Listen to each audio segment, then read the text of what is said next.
Esattamente, ci troviamo in un laboratorio, uno dei tanti laboratori del Dipartimento di Ingegneria dell'Informazione. Quello che vedete su questo tavolo non è un set scenografico per effetti speciali, bensì è uno strumento fondamentale per insegnare ai robot i movimenti, così professor Natale? Sì, esatto, questo è un sistema di motion capture che è commercializzato per applicazioni cinematografiche, però qui al Dipartimento noi lo utilizziamo in ambito scientifico per poter acquisire e misurare il movimento della mano umana durante i compiti di manipolazione più comuni degli oggetti normali che utilizziamo quotidianamente, nell'afferrare e nel manipolarli. Oltre a questo c'è anche la sensoristica.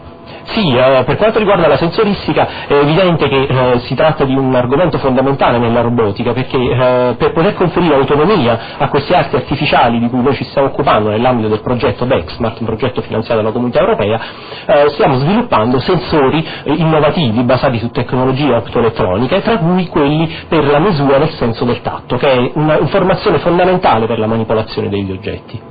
E quali sono altre attività di ricerca del suo laboratorio?